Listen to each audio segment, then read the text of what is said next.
Welcome to the History Veteran UK. Pretty much does what it says on the tin.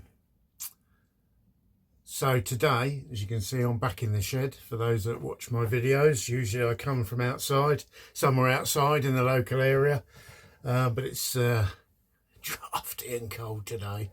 So what do I want to talk to you today about? Right, now this is a piece of British military history that is pretty well covered, so you can go and watch other videos on this, and some of them are quite well animated, and there's a lot of information on what really was only a small part of the First World War, or the Great War, or the war to end all wars. If only they'd known, eh?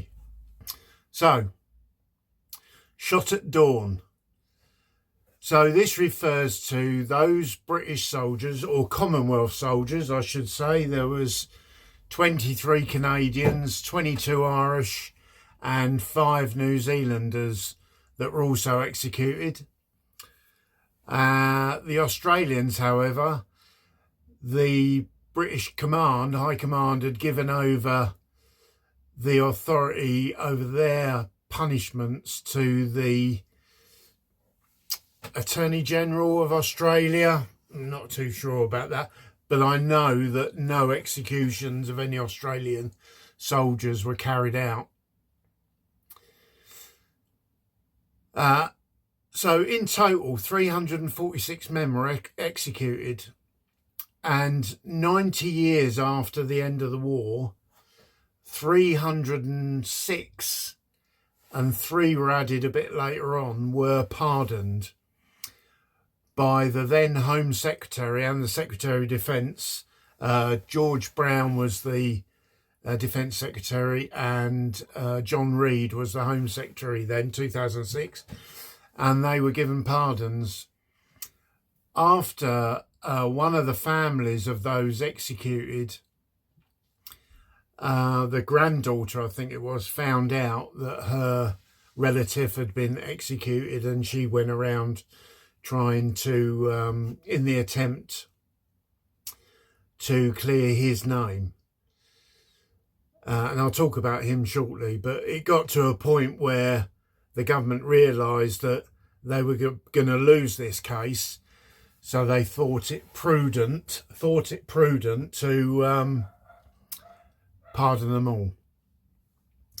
Other than the remainder of the 346, so 306 pardoned, 3 added. The others had been found guilty of murder, so their cases weren't pardoned for the act of murder. Incidentally, the last British soldier to be executed was for treason at the end of the Second World War.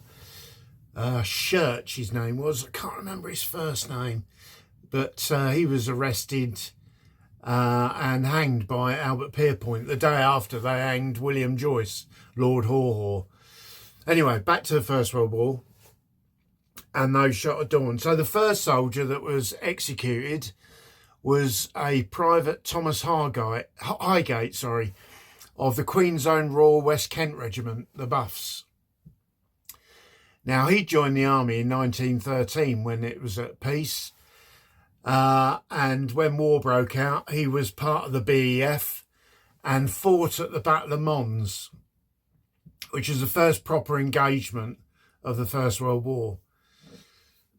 Now, the withdrawal from Mons by the BEF could be described as somewhat shambolic. The troops were in disarray, there were small groups everywhere, and pretty much the Germans had routed the British at Mons. So individuals were returning sort of ad hoc, and the story goes that Thomas Highgate was found wearing farmer's clothes. And when caught, said at his trial, it actually said, "Well, I'd lost my unit, and I had to get out of it.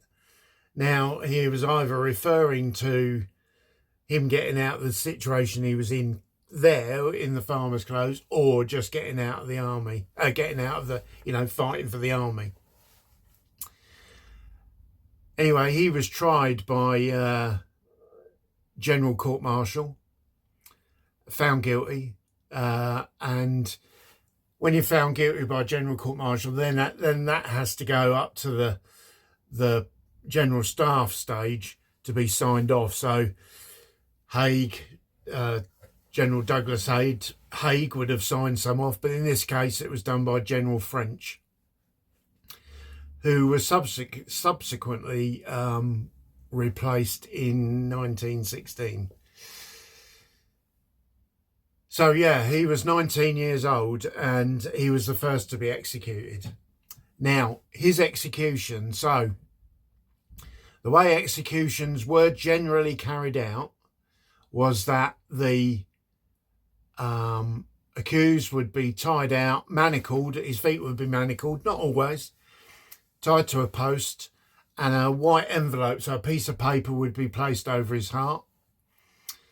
And 12 soldiers, usually of his own regiment, it doesn't make any reference, I couldn't find any reference to whether or not they were from his own regiment, would be marched out, and they would either be handed their rifles, with one of them with blank ammunition, or they would pick them up from a row where the ammunition, the blank ammunition would be put into the rifle, and they would then form a line and ready, aim, fire. And if the man to be executed wasn't dead, then an officer would walk forward and carry out a coup de grace, which was a shot to the head from a service pistol. So not only has the accused had to wait, probably sometimes in the case a few weeks, for a sentence to be carried out, but sometimes in the case of Poppering, would have been in a cell and been able to look out the window and actually see the post that they're going to be tied to and to be shot. So not only was the threat of sentence bad enough, but the mental torture must have been horrific. The court martials there was 4 different court martials. There was a field court martial, where I think they could only give 42 days detention. A regional court martial that could be give them a little bit more, I think 2 years, or field punishment. And field punishment was quite horrific as well. You could be tied to an immovable object, or lashed to an immovable object, and you'd be there, out in all weathers. Or you could be just tied to something that you couldn't move, and you'd be given hard labour, I don't know, breaking rocks or something, or polishing boots or peeling spuds, whatever the offence was. And it was only the general court-martial that could actually pass the sentence of death. Now, the death penalty could only be given for certain offences: cowardice in the face of the enemy, desertion, which were by far the majority offences carried out that were given the death penalty. But there are other offences as well: casting away your weapons, and one which I found a little bit odd, and maybe it was the description wasn't very good, but it said that you could be sentenced to death for, let me get this right, for firing your weapon mistakenly and causing alarm. So basically, for any veterans out there, that's a negligent discharge, ND. And for those that have never served, that is when you're pretty much not in control of the weapon. There's a round in the chamber, live or blank, and you fire the rifle. Now, obviously, if it's live, that could cause serious problems. And if it's blank round, although the effect may not be as bad, but people have been blinded by blank rounds, but it just shows a lack of discipline in controlling the weapon. So if you're going to do it with blank rounds on exercise, maybe, what are you going to do when you've got live rounds in? But I did find that a bit strange. So the way it was described is that you're in column, so you're marching towards the front, maybe, or marching anywhere. You discharge your rifle by accident, causing alarm. So I guess everyone takes cover, and you could be executed for that. Yeah, I didn't get that one, but like I say, if anyone knows any more on that, then please comment, because I couldn't find anything else other than what I've just described. So in the First World War, in total, there were over almost 300,000 court-martials, for other ranks. Now that is non-commissioned officers and private soldiers.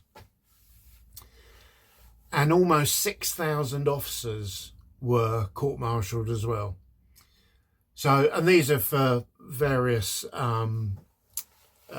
crimes and what's the other word? I can't think of the word now. It was there and just went straight out of my head. Infractions, there you go. So it could be anything from, you could actually be sentenced to death for striking a superior officer. Now, somebody might want to explain actually why they're referred to as superior officers rather than just senior officers. I don't know. Maybe that's a quirk in the English language. Anyway, so of those court-martials, 3,080 men were sentenced to death. Oh, before I go any further, actually, those men that were court-martialed, so I think it's 294,588 ORs and 5,952 officers, that only made up 3% of the entire British Army. Commonwealth forces during World War One. So now going back to the ones that were sentenced to death, so 3,080 men were sentenced to death. But as we know, only 8% of those are carried out, 18%, whatever that is of whatever 300 is of 3,080. Maths never my strong point. So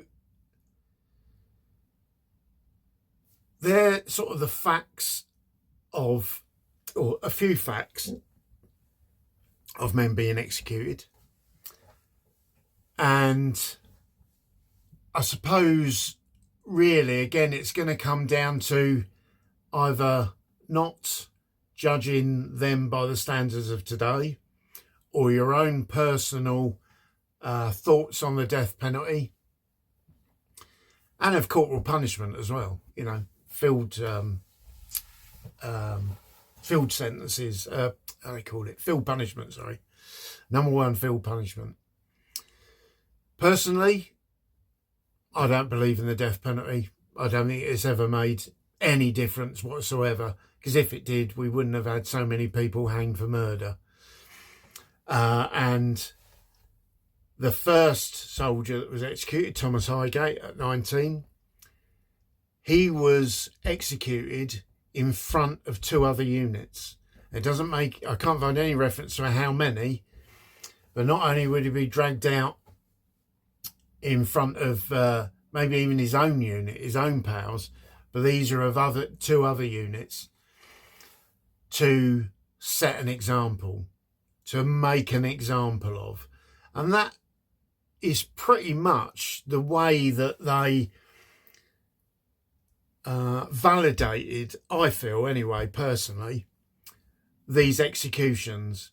It was a way of setting a standard, other than those that were executed for murder, for desertion and cowardice, or striking a superior officer. They did these to make an example.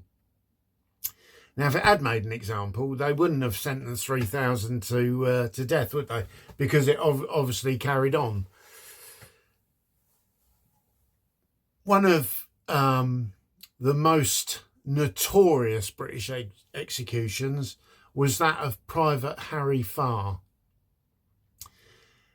Now, he was with the, I want to say the West Yorkshire Regiment. I'm pretty certain that's who it was.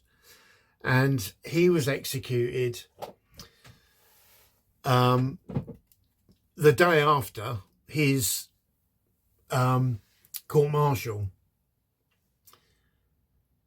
And his family lived in shame for that for years. And he's the guy that the family set about trying to clear his name.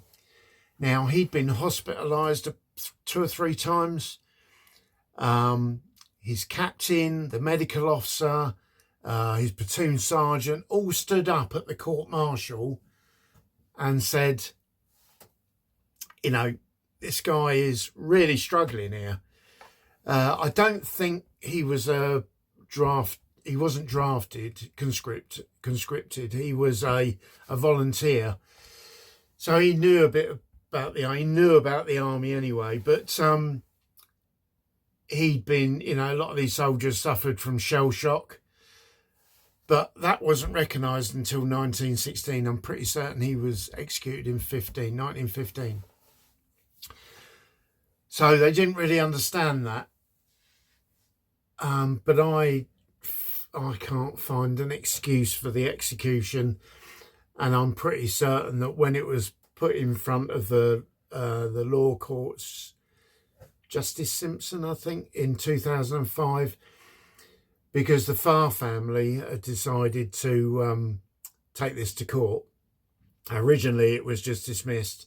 The second, on appeal, the judge decided that, you know, he should be pardoned. And it was that case that prompted the government then to set about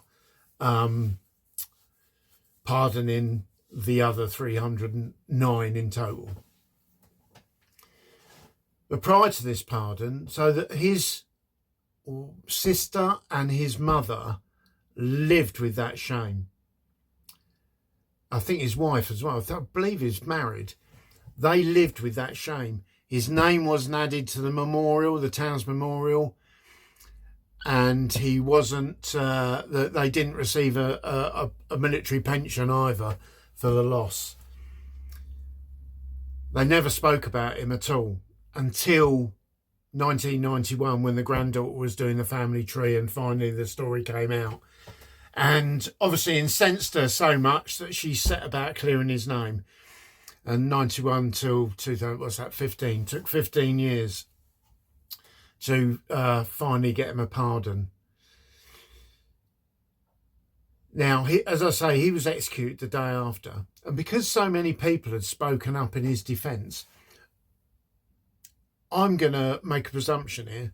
Now, I could be wrong. And please, you know, if you feel that I've got it, you know, arse upwards, then, you know, please tell me. I like a debate.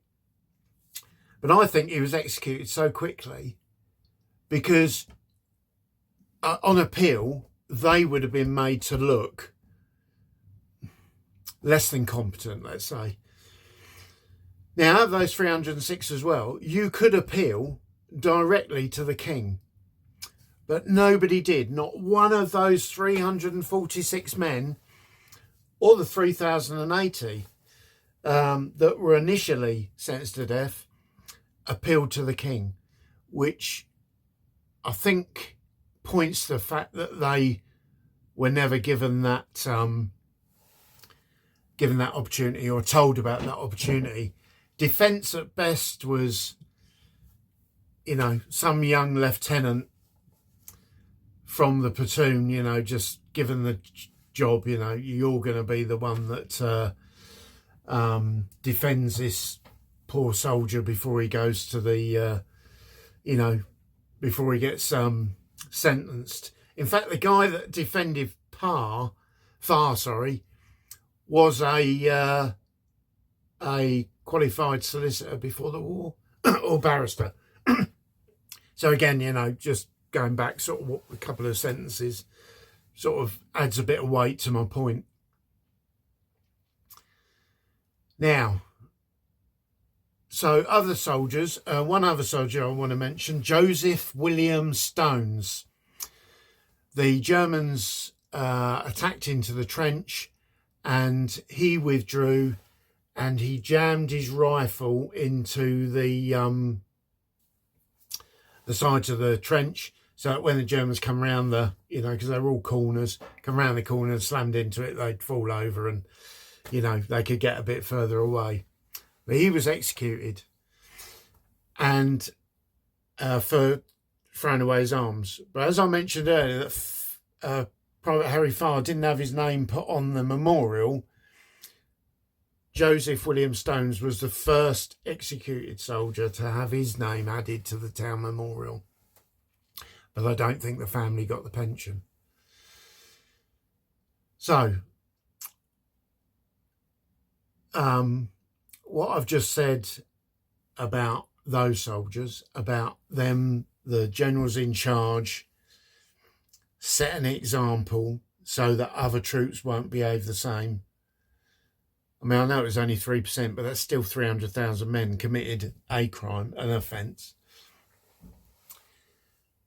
It just doesn't sit well with me. And to prove a point,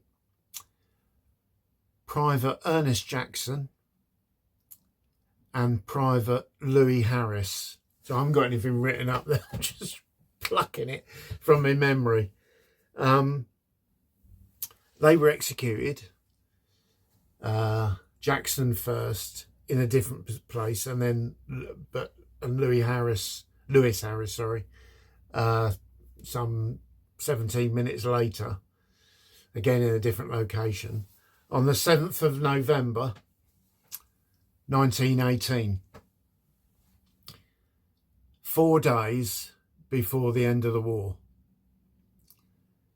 Now, both of these men had actually served time in prison for, I believe, for desertion, and they had deserted again as well.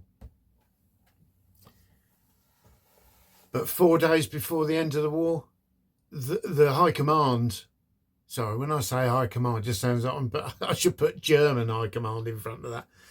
So the senior British military headquarters pretty much knew that the Germans had collapsed. It was a matter of time. They weren't like, heavy fighting and then they just went, right, that's it, we've done, put the white flag up. They knew they were collapsing, and still 4 days before the end of the war, they execute 2 men for desertion. And it's those two there that really, when I used to talk about this on the tours, it was those two there that made me feel that there was no example to set there. That was just some general having a bad day, or in a mood, or didn't like him, or the person defending him didn't do it properly because they didn't like. It's just ridiculous. But, please, if you see a different angle to that. General Haig's son, Dowick, just tells you all you need to know with the name. But I don't want to diss him. He served with distinction. He was taken prisoner, actually, during the Second World War. But it just shows you the sense of how these people were. Not their privilege. I like the aristocracy. It's something to aspire to, isn't it? But just their mentality, I suppose, He said that these men were criminals and deserved to die. Now, a lot of these men were conscripted into the army. They didn't really want to be there. And many of them served and didn't desert. And many of them went over the front and gave their lives months before they'd been, sat at home with the wife and the children. But some of these people, weren't as educated. They're not as well informed as we are now. And they were put in front of court martials. And some of these men defended themselves, like Private Harry Farr, who had no sense really of what was going on. He refused to wear a blindfold, Private Harry Farr. This was no coward. and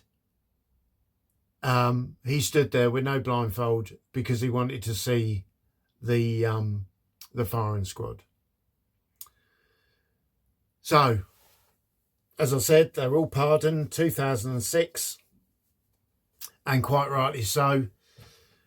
Would I go as far as to say it was a stain on the British military system? I wouldn't go that far. I would certainly, if I was able to speak to the commanders, I would ask them, try and ask them what they're thinking. But as I've said before in these videos, it's very difficult not to measure them by our standards today. So that's it really. So if you're enjoying my videos, please like and subscribe. And I really do enjoy the comments. And I know if you're watching this for the first time, I do have some other videos up. Some I don't deliver as passionately because I do feel that this is one of those things that really needs to be spoken about. Certainly by me anyway, I just feel it. But there's loads of stuff out there if you want to find out a bit more about it. So, thanks for watching. See ya.